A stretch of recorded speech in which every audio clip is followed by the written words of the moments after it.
Hey guys, welcome to my channel. We're going to be talking about homeschool planning, in particular the mid-year evaluation of the planning, looking at what you've gotten completed and what needs to be completed for the rest of the year. If you are new to my channel, hi, my name is Brooke. We are homeschooling our two girls. Our youngest son just turned 1 actually the day of this recording. So he's not quite there in the homeschooling field yet, but we have two girls that are in grades 8th and 3rd grade. This year, and we are in the middle of our school year. We are in the last 2 weeks before our Christmas break, and that's our halfway point. So if you're new to my channel, we are a homeschool family. We have 3 kids, ages now 1, 8, and 12. We've been homeschooling now. This is our 3rd year since the 2020 catastrophe, and we homeschooled before that. Then we went traditional school for a couple years, and then we came back to homeschooling. So since we've come back, this is going on year 3. So technically, it's going on like year 5 because we did 2 years before that. But anyway, we've been doing this for just a little bit. I'm not an expert by any means, but what I'm learning, I like to share with y'all. I also work outside the home. My husband does most of the day-to-day homeschooling. He's more of the homeschool dad than I am the homeschool mom, but I count it both ways. I do all the planning, curriculum picking, all that kind of stuff. He just makes sure that it gets done every day while I'm at work because, like I say, I work away from home. I have a commute that's like 30 minutes one way, so I'm gone for most of the day, for most days of the week. Do have a lenient schedule, so I am able to be here. Plus, I can take my kids with me if we need to be. If I need to be here to help with something, then I can be. Or if they need to go with me to work, they can. It's a very small office, and I'm blessed to have this situation where we can do that. I know not everybody has that, but that's our situation. So let me get into it. Like I said, we are in the middle of our year. We start around in July, or this is how I did it for this year and how I plan to continue doing it because it's worked out really good. Not quite year round, but not quite traditional, like public school schedule for around here. I try to keep us at about 180 days because that seems to work with most curriculum. If you want to see what curriculum we picked, I'm going to talk about some of it, but I don't have the books or anything. If you want to see what curriculum we did, I'll put a link to the video where I showed what curriculum I picked for 3rd and 8th grade for this year. And you can go back and look at that if you want to see a little bit more detailed stuff. Okay, I had to stop for a second. Where was I at? So we homeschool, we start around mid-July was where I started this year. I don't know if it was the week after the 4th or the week after that, but somewhere around there we started. And then I plan to end somewhere like mid-May, I think.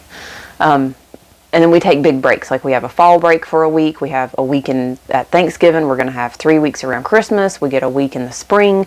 And then I scatter in occasional Fridays and Mondays or both to get really long weekends whenever we need a break. This year we haven't gone more than probably 3 weeks without taking a break of some sort, like a Friday or a Monday to give us a long weekend. Of some kind of break, and it has worked out really good, and we're getting our work done. So to get to the point of this video, I'm going to tell you what I look at the middle of the year. I kind of evaluate all year long. I'm kind of looking to make sure that my girls are where they need to be, but the mid-year point really tells it. So what I do is I'll take their curriculum and I look at how many lessons they have, and I do this at the beginning of the year too, so that I know how many lessons they're supposed to be doing every day, week, month, that kind of thing. But the halfway point you can really tell. So you take their book, and if it has 180 lessons, a lot of books do have 180 or 170 lessons, and you know that this is your halfway point. If it's 180 lessons, they need to be done with lesson 90 by that halfway point. So that's what I've done with my girls' books. I've took their books, I've looked at their lessons, or numbers, or chapter numbers, or whatever it is as a whole, and I'll look at what the whole number is, and what's the halfway point. Are they there? Are they not there at all? Are they close? Are they way ahead? That kind of thing. So specifically, ones that we've had to kind of, switch around and move some things or stop or move ahead or whatever, I'm going to get into that. I'm not going to touch much on the stuff that's just kind of smooth sailing. But let's see, what did we get to? I'll start with my 8th grader. So she's doing Not Grass history, and those history, I think, as far as I know, all the ones that we have gotten come with 2 books. So you get 2 hardback books, part 1, part 2. Obviously, part 1 is going to be the first half of the year, part 2 is going to be the second half of the year. So my 8th grader, she finished part 1 3 weeks ago, and I just told her to stop. She could get ahead, but she's starting high school work, and I really am not ready for her to start high school yet. And she is very studious, I guess you could say. She stays on top of her work. I don't have to push her. She does great. Even if it's something that's hard, she pushes through it, so I don't have to worry about her going ahead and getting ahead, so that she doesn't get behind, if that makes sense. So she finished part 1 of that Knotgrass history. I think she's doing Uncle Sam and You, Uncle Sam and Me.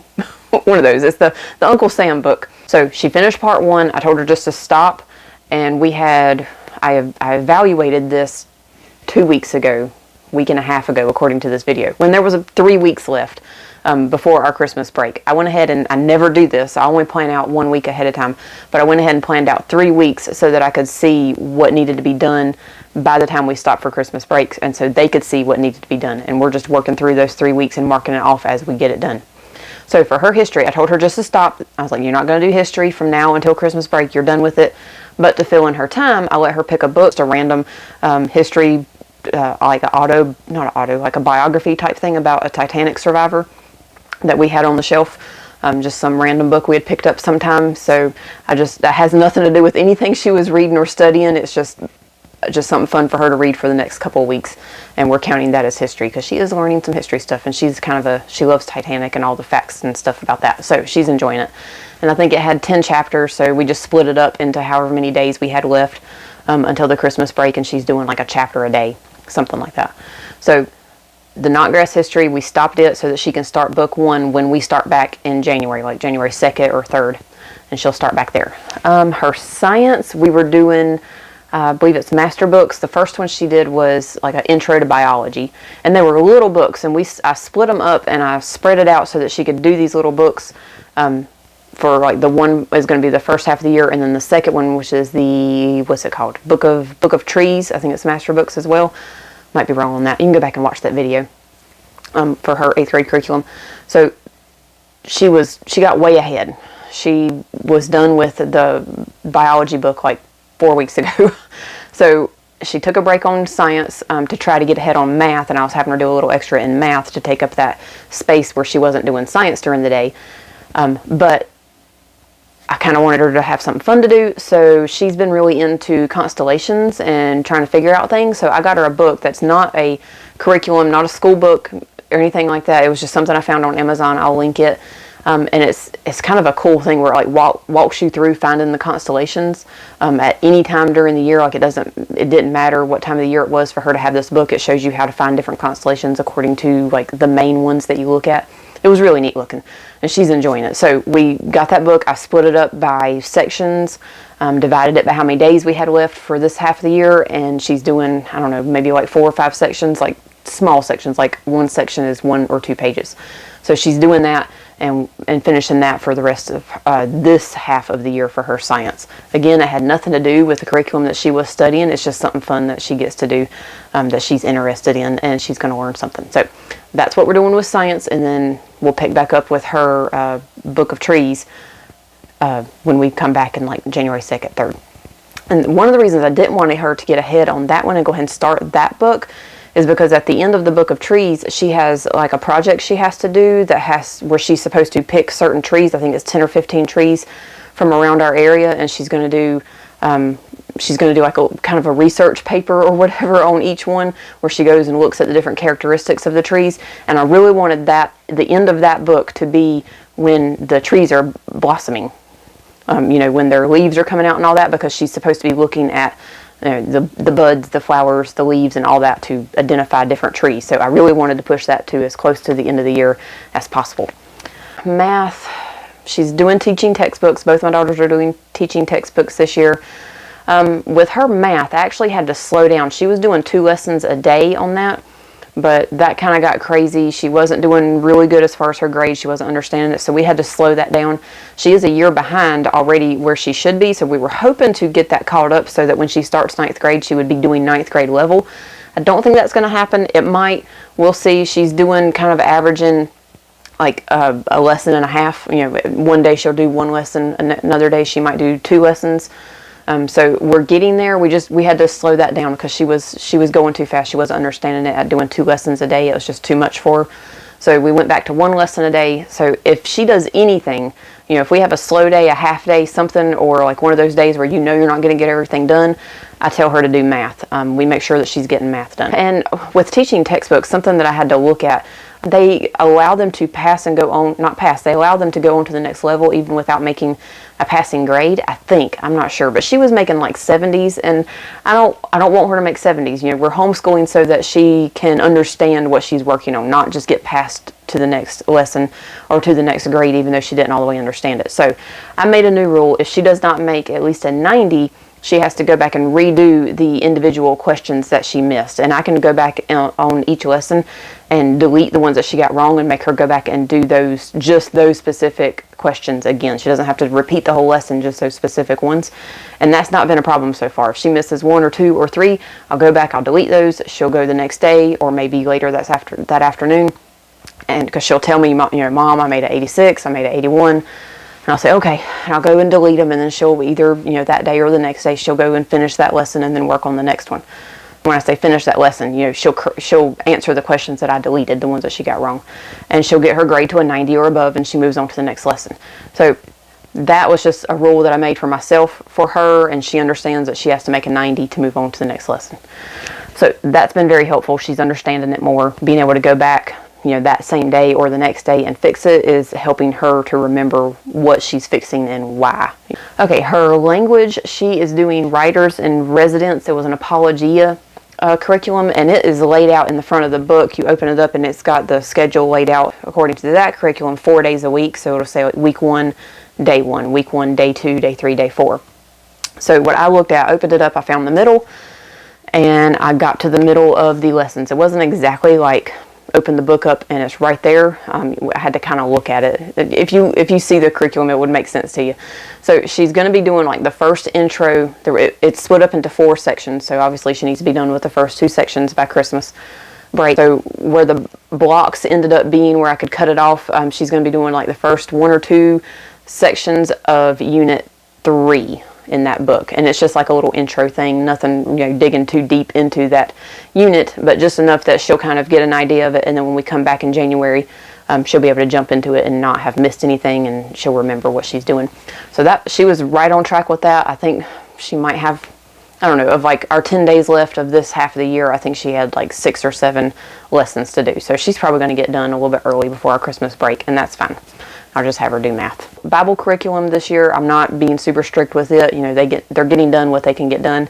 I just told her to do like 3 lessons a week, and she's doing that. Like she'll do Bible and her second language. She's doing Navajo on Duolingo app. She's just doing those on the days when she doesn't have a whole lot to do with the other curriculums. Like if she's not bombarded with the other ones and they're taking a long time, she'll work on a Bible lesson and the language she's doing 3 or 4 days a week. Those lessons only take like 5 or 10 minutes. So that's going fine. I think that is all on my 8th grader. My 3rd grader, I didn't have to do a whole lot with hers. What I did look at with her language, because that's where she is the most behind in. Everything else, she's kind of ahead, like way ahead. So in her language, she is doing a life pack, and it has 10 books. So I wanted her to be done with book 5 by Christmas break. She did her test in book 4, so she is trying to finish book 5 in these next like 2.5 weeks. And we don't have full weeks. Like we're not doing anything. We're not doing schoolwork this Friday because it's a homeschool day at our church. And then the next week is our last week, and I don't think we're doing anything on that Friday either. So we only had like 3 and 4 day weeks in these last 3 weeks that I'm talking about. So it wasn't a full 15 days. It was more like 12, 13, something like that. Okay, Dr. Pepper break. So on her language, I added up, in that book how many pages she has to do, and then added the test on there for the last day, and divided that out so I know how many pages she has to do. And like I said a little bit ago, I planned their workout for 3 weeks. I never do that, but I did that for these 3 weeks so that they could see what needed to be done, and I've got it wrote out for, the 12-ish days that we had left. I wrote out every day for the next 3 weeks and what needed to be done on those days to have it done by that last day.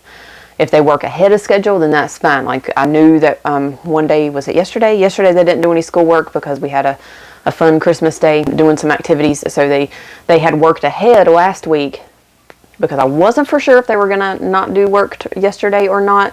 I kind of thought maybe so. So last week I had them working ahead. So like on Friday, they were doing Friday's work, plus they marked off a couple of things for Monday. So then on Monday, they were doing Monday's work and marked off a couple of things for Tuesday. So by the time Tuesday got here and they didn't do any work, they didn't really miss a whole lot. And then we didn't do any work today. And I think I planned for that. So tomorrow they'll get caught back up and they won't be that far behind to get caught back up.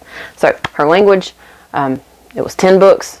I made it to where she's going to finish book 5 when we end for Christmas break. What else are we doing? She's doing Bob Jones, science, and history. She was ahead in one. She was kind of right on track with the other one, maybe a lesson or two behind, but not much. So in the one, I've only got her doing like 1 or 2 lessons each week, those 3 weeks. And then I'm pretty sure it was science that she was further behind on that I wanted her to get caught up on. So she's doing 2 or 3 lessons a week in that for these 3 weeks. And then the history, she was doing just 1 or 2. So she'll get those kind of evened up by the time we come back in January to it. Bible, same as my 8th grader. I'm not really worried about it. She's just doing like a lesson a day. So for her, it's only like 1 page a day, and it doesn't take her that long. And even the stuff that does take a long time is usually something fun, like getting to cut and glue something or color something. Math, she's doing teaching textbooks math. I do the same thing with their math. I know my 8th grader is behind, so I have her doing as much as she can that is appropriate or whatever for for her to be able to understand it. For my 3rd grader, she is ahead. I take however many lessons it is, plus the quizzes on theirs. It'll list, like lessons 1 through 5, and then quiz 1, and then lessons 6 through 11, and then quiz 2. So I look at how many lessons there are, how many quizzes there are, divide that by 2, and that tells me where she needs to be. She's right on track. I think she's actually a little bit ahead. And for her, I don't mind if she gets done early at the end of this year, not just the halfway point, but if she's done early at the end of the year, I'm probably going to let her go ahead and move on to 4th grade work. As long as she's understanding it, then I'm good with it. So I've just got her doing a lesson a day in the math. So for her, language is my most important thing. That's the thing that she's the most behind on, that she needs to do a lot of work, or the most work in to get to that halfway point. So if we have a day where we only do 1 or 2 lessons or 1 or 2 subjects, it's language for her, and she knows that. So that's what she's supposed to grab first and get done first. And if she's going to do anything extra that day, she needs to work ahead in language and get the next day's language done. My 8th grader knows that math is the thing for her. If she's going to work on something extra or only do one thing, she's got to do her math. And that's where we are for the halfway point in this year. This is actually going really smooth. Last year was crazy because I was pregnant, and then my son was born. Like today is his birthday, so he was born at that halfway point. So it was just crazy. There was curriculum that we didn't finish when it got to the end of the year, and I knew at that halfway point when he was born that we were nowhere near where we were supposed to be. But it was fine. They learned what they needed to learn. If you don't do everything in every curriculum, your kids are going to be okay. If you have your kids in regular school, you know that teacher does not teach every single lesson in every single book. They touch on most of it most of the time, but you can look at their books and you know that they are not doing every single chapter, every single problem in every single lesson. So if you don't do that, you are fine. So don't worry about it. Don't let it stress you out if you're at this halfway point like I am. Just figure out what you need to do and move on with it. It's just more of a guideline to let you know what needs to be worked on, what you need to urge your kids to work a little bit more on or a little bit less on. And it may be that their kids are ahead in everything and you can maybe take a bigger break for Christmas. That's just what this mid-year evaluation is kind of for, is to just give you an overview and let you know where you are and what you need to work on. I hope this helped, and I hope you have a great Christmas. Bye.